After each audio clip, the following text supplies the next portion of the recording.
não parar, não precipitar e não retroceder. Então dizer para esse cara, sabe quando nós vamos parar? Nunca. Nunca na sua porca vida. Né?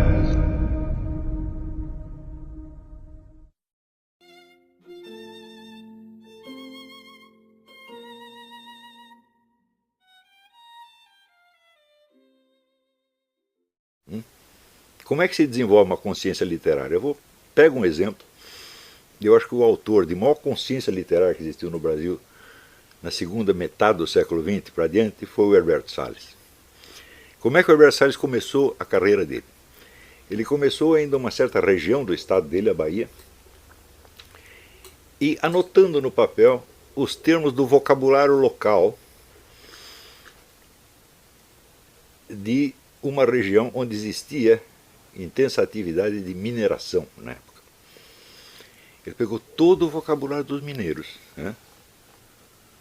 São milhares de palavras, e escreveu um livro inteiro nessa linguagem, né? Que se chama Cascalho.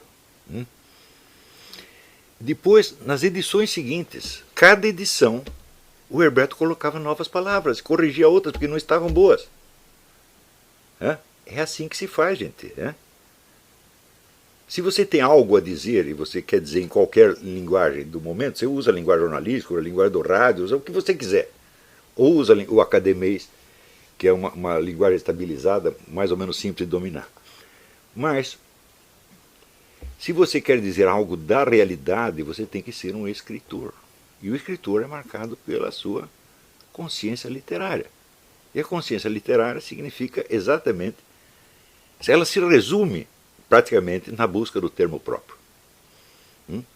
Ou seja, você pode dizer uma coisa de maneira vaga e genérica, de maneira alusiva, de maneira metafórica, ou você pode dizer exatamente o que foi. Então, um conselho geral que vale para todos os escritores é o seguinte: ao termo geral, prefira o termo próprio. Quer dizer, aquele termo que se aproxima o mais possível do detalhe particular e concreto. Não é isso?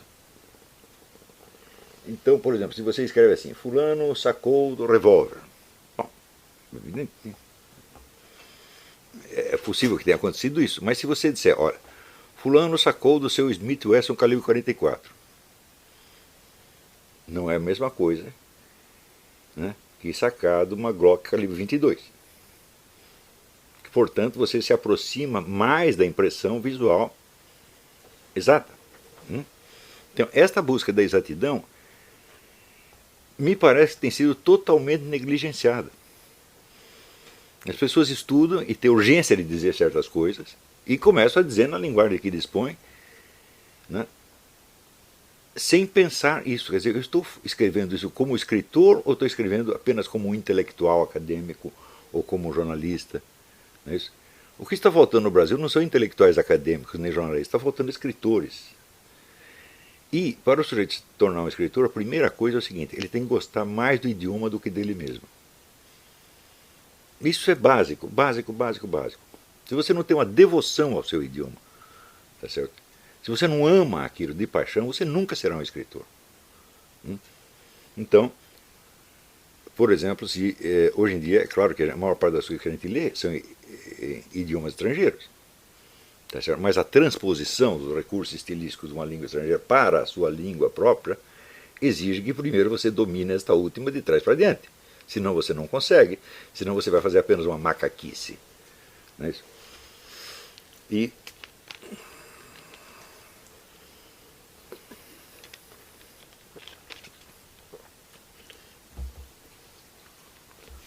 se nós não restaurarmos urgentemente esta noção do termo próprio, não adianta você falar em busca da verdade, meu filho. Porque você vai dizer aquilo que você viu ou você vai dizer apenas alguma coisa parecida? Alguma coisa que tem uma alusão àquilo. Segundo, todos nós podemos usar figuras de linguagem, metáforas, metonímias, hipérboles, etc. Mas nós temos o controle da ligação entre a linguagem literal e essas metáforas, ou já perdemos esse controle? Eu sei quando eu estou fazendo uma metáfora ou uma metonímia e quando eu estou dizendo uma coisa literalmente, eu percebo esta diferença ou não. Isso é uma coisa básica, que eu também não vejo mais as pessoas se preocuparem com isto. Não é que não fazem, não sabem que é preciso fazer. Né? E é por isso que você vê essa linguagem imprópria o tempo todo.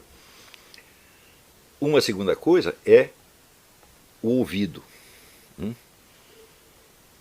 A língua de um escritor ela tem que ter fluência. Significa que ela não pode arranhar o seu ouvido. Né? Ela tem uma música, meu Deus do céu. A música é interna. Não é isso? E isso tem que ser respeitado, e é isto que marca, vamos dizer, a propriedade vocabular e a musicalidade do idioma é o que marca os grandes escritores. Se você escreve sem prestar atenção a isso, você nunca vai acertar. Claro, você pode dizer coisas importantes, coisas culturalmente valiosas, etc., mas você não está dizendo como escritor, e nesse sentido, você não está ajudando a restaurar a cultura do Brasil. Mesmo que no conteúdo do que você diz, você esteja dizendo coisas importantes, como o próprio Martim Vázquez diz coisas importantíssimas nesse livro. Se você diz o conteúdo correto, importante, relevante, em academia. Fale mais alto. Em academia, como faz? Bom, você, antes de tudo, você precisa decidir o que você quer ser quando crescer. Você precisa descobrir quais são os talentos que você tem e quais que você não tem. E aí entra o famoso efeito Dunning-Kruger. O que é o efeito Dunning-Kruger? Você não ser capaz de avaliar como seria o seu desempenho em tal ou qual tarefa ou em tal ou qual situação. Por exemplo, vamos supor o seguinte, você se perde no mato. Você saberia o que fazer? Responda seriamente essa pergunta para você. Esta pesquisa Dunning-Kruger mostra que a maior parte das pessoas não tem a menor ideia de como seria o seu desempenho, digamos, numa situação como essa. Tá certo? Ou na seguinte situação, deixar um bebê na porta da sua casa e você está sozinho, você não tem para quem pedir ajuda. Você sabe o que fazer com o bebê? Então tá o negócio. Eu já fiquei perdido no mato durante 4 dias. Então eu sei que mais ou menos eu saberia o que fazer. Então a minha lição seria o seguinte: se vocês perderam no mato, a primeira coisa é o seguinte: faça essa suposição. Eu vou ter que ficar aqui o resto da minha vida. Então eu tenho que sobreviver aqui.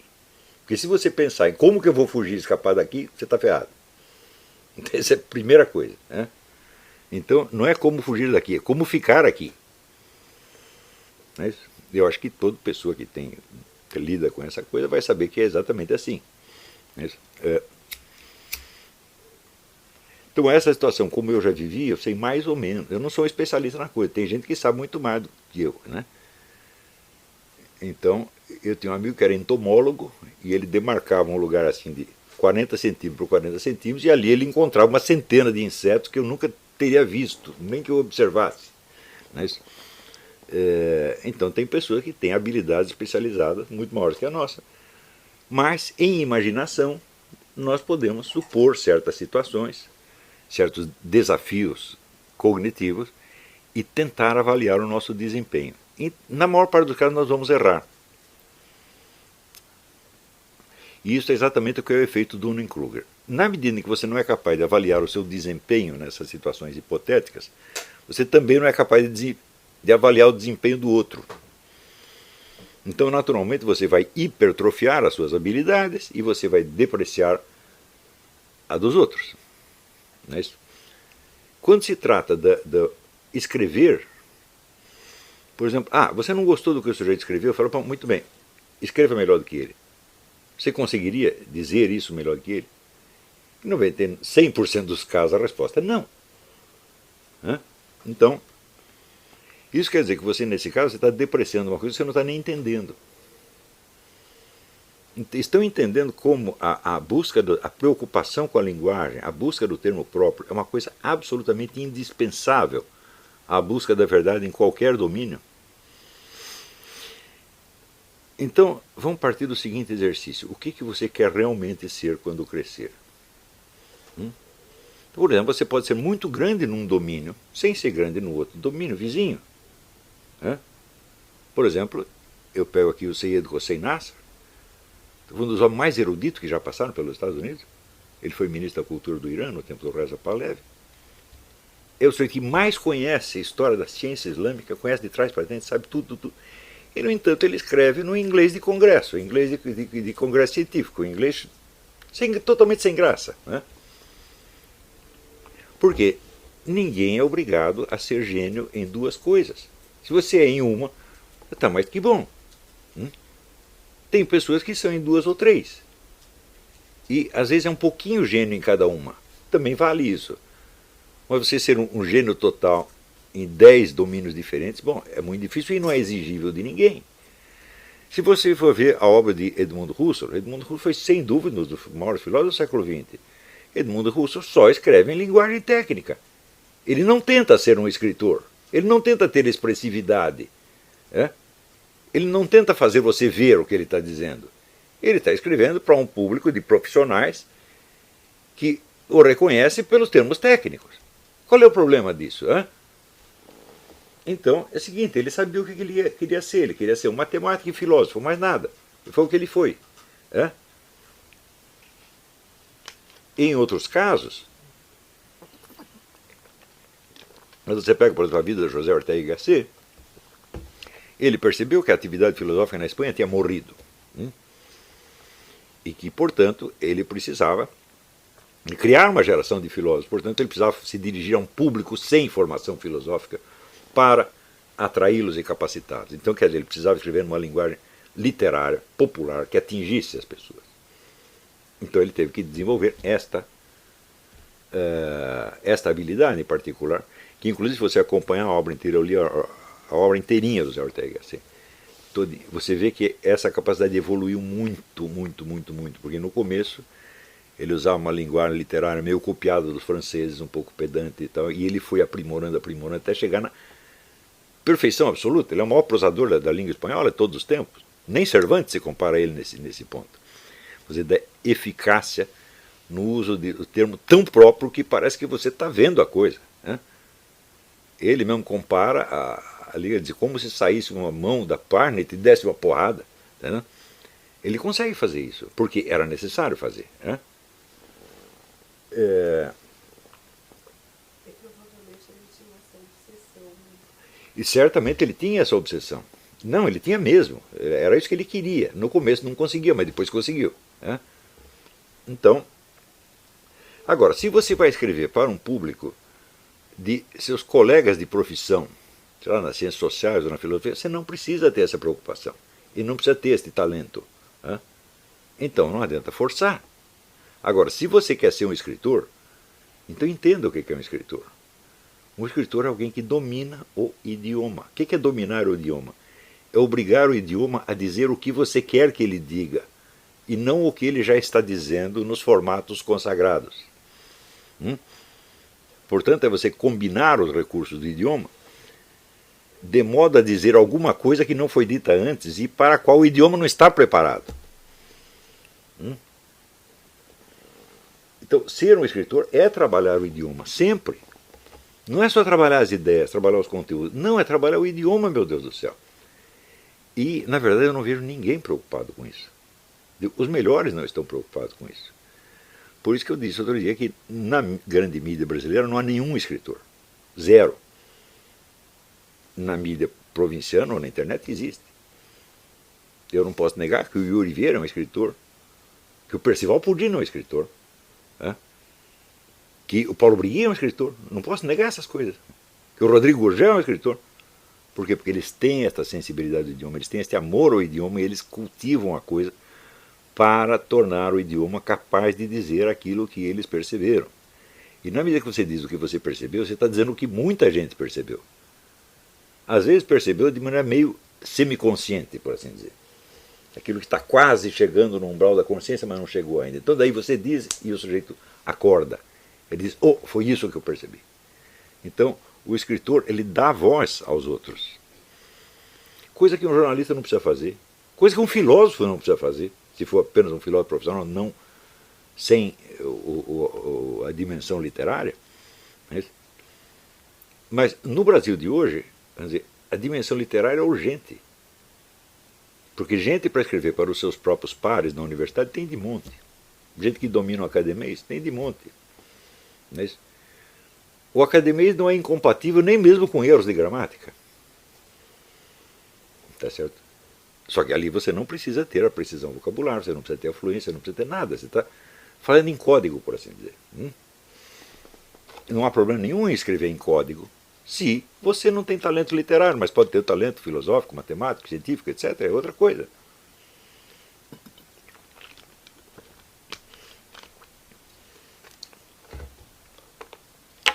Então, o cuidado com o idioma é o cuidado com a percepção da realidade. Note bem que quando você está numa disciplina acadêmica, você não está jamais lidando com realidades. Tudo o que você lida já está estabilizado em conceitos convencionais. Você está lidando sempre com isso, é sempre com uma espécie de realidade de segunda mão.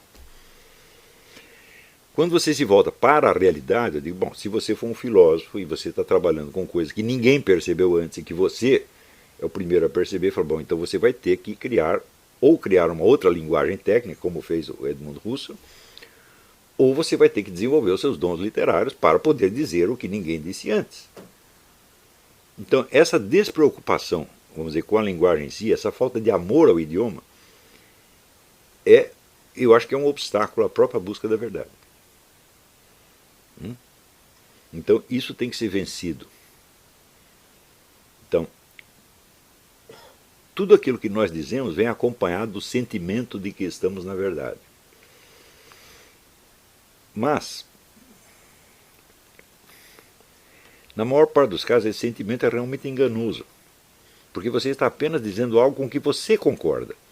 Portanto, que concorda com as suas memórias, concorda com as suas percepções, etc, etc. Mas existe um outro problema. Toda a verdade que nós possamos captar na realidade, ela tem contradições entre si, dentro dela. Isto é básico. Em primeiro lugar, vamos supor, se você vê uma paisagem, você vai prestar atenção, é o tal negócio das árvores e do bosque. Bom, as árvores tudo dentro do bosque, e uma coisa não é a outra não é a uma, e você não consegue prestar atenção nas duas ao mesmo tempo. Portanto, você olha o detalhe singular, e você olha o todo, e você precisa pegar o encaixe de uma coisa na outra. Aí você já tem uma espécie de uma tensão, não é uma contradição no sentido lógico, mas é uma tensão entre a parte e o todo. Tá certo? Mas ainda existe a tensão entre o antes e o depois. Quer dizer, qual foi a ordem exata como as coisas se sucederam? Isso nunca vem pronto na sua mente. Você tem que reconstruir. Não é isso? E na reconstrução você já faz uma seleção. Então, essa tensão, vamos dizer, entre parte e o todo, entre o aparente e o escondido. Porque tudo que você vê, a parte escondida é sem dúvida a principal. Por exemplo, você olha uma árvore, você está vendo apenas a casca? Não tem nada dentro da casca, não. Aí é que está a madeira. E é isso que é a árvore. Você sabe que ela está lá, mas você não está vendo. Portanto, essa tensão entre o aparente e o oculto também está sempre presente na verdade. E esse oculto não é um mistério que você tem que desencavar, é uma coisa que todo mundo sabe que está lá oculto. Não é isso? E em tudo o que você vê, o principal, o estofo, a substância, está dentro da coisa e não fora. Você está vendo um ser humano e você vê que ele está vivo. Ele está vivo por quê? Por causa da aparência da casca dele? Não, é porque os órgãos internos estão funcionando, o sangue está circulando e assim por diante. Você não está vendo nada disso, mas você conta com isso. Esse contar com, o Jorge Ortega Gasset escreveu páginas maravilhosas sobre esse contar com. Aquilo tudo que você não está vendo é que você conta com aquilo. Né? E este contar com é o que nos leva à percepção, um pouco mais elaborada, do círculo de latência. Ou seja, você percebe muito mais do que você percebe. Você está sabendo muito mais do que aquilo que chega aos seus 5 sentidos. Tá certo? Se você perguntar se nós percebemos as coisas com os 5 sentidos, Eu digo, ah sim, os 5 sentidos. Só que tem o seguinte, para perceber os 5 sentidos você tem que estar presente. Né? Então, este senso da presença, de onde é que você pega? Não é de nenhum dos 5 sentidos. Você tem que estar presente às coisas, elas têm que estar presentes a você para que você as perceba com os 5 sentidos. Mas este senso da presença não se deixa resumir a nenhum dos 5 sentidos. E ele abrange os 5. Não é isso? Então, se nós fôssemos reduzir, como faziam os antigos empiristas, a nossa percepção aos 5 sentidos, nós estaríamos num mundo de fantasmagorias. Seria um mundo de formas vazias, nas quais tudo teria de ser preenchido pelo seu pensamento. Né? Então eu estou vendo, por exemplo, uma pessoa viva, como é que eu sei que ela está viva? Ah, é porque eu penso, por analogia com outras pessoas, eu começo a pensar que ela está viva. Falo, alguém precisa pensar para perceber que o idiota está vivo na sua frente? Ninguém precisa pensar para isto. Né? Isto chama-se conhecimento por presença, e isto é uma coisa que está onipresente em todas as percepções humanas. Né? Então, isso quer dizer que o simples ato de percepção não pode ser reduzido às operações dos seus 5 sentidos. Tem muito mais coisa que está presente ali. Então, você conscientizar esses lances que estão presentes em toda e qualquer percepção da verdade é o primeiro sinal de que você está querendo a verdade. Então, quer dizer, a autoconsciência do seu processo cognitivo faz parte da sua busca da verdade.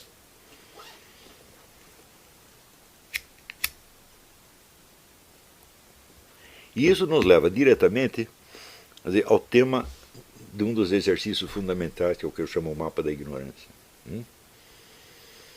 Quer dizer, nunca será demais você se exercitar nisso. Então, você pega um tema qualquer, que é um exercício, hein? Você pega um tema qualquer sobre o qual você queira se informar, ou cuja verdade você deseja descobrir. E faça a lista das perguntas cuja resposta você não sabe a respeito dele. É essa lista que vai dar para você, vamos dizer, a topografia que você vai precisar preencher com dados reais para ter a visão da situação. Existem às vezes certos fatos que são importantíssimos para nós e que permanecerão inacessíveis pelo resto da sua vida, que só podem ser preenchidos por imaginação. E, no entanto, podem ser assuntos importantes. Por exemplo, eu conheço muito mal a história da minha família. Eu já tentei averiguar, mas chega um ponto, daqui não passa, daqui para trás não tem mais informação. Então eu só posso preencher com imaginação. Ora, se você vai preencher com imaginação, você entra num segundo exercício, que é o exercício dos graus de credibilidade, que eu já dei no começo deste curso, e que é baseado no negócio dos 4 discursos. Quando você crê que sabe algo, você tem que graduar. Eu sei isso como possibilidade, ou seja, eu sei que isto é possível, sei que é possível que tenha sido assim. Eu sei que é verossímil que tenha sido assim, isso é, que se eu disser isso para as outras pessoas, elas vão acreditar, porque o verossímil não é nada mais do que isso, você dizer uma coisa que as pessoas acreditam. Eu sei que isto é razoável, isso é, que existem motivos suficientes, motivos logicamente relevantes para que seja assim, ou, mais ainda, existem mais motivos logicamente relevantes para que seja assim do que para que não seja assim. Então aí você já entra no confronto de argumentos. Ou eu sei isso com uma certeza absoluta, ou seja, eu posso dar uma demonstração cabal e irrefutável disso. Então, se você não sabe graduar os seus conhecimentos e as suas crenças, você não sabe quanto elas valem, isso é a mesma coisa que dizer, você não sabe nada. O canal tranquilo? Então, na nossa comunidade do YouTube a gente sempre deixa alguma postagem juntamente com alguns links de livros para vocês adquirirem, e também deixamos sempre aqui nos comentários e na descrição do vídeo nossas redes sociais. Então se inscreva no canal, siga a gente nas redes sociais e quem puder apoie o nosso canal financeiramente. Temos Pix, Vaquinha, Apoios e temos nosso conto também para quem quiser nos ajudar. Tranquilo? É isso aí. Sempre com Deus, pátria, família e liberdade por um Brasil melhor. Valeu!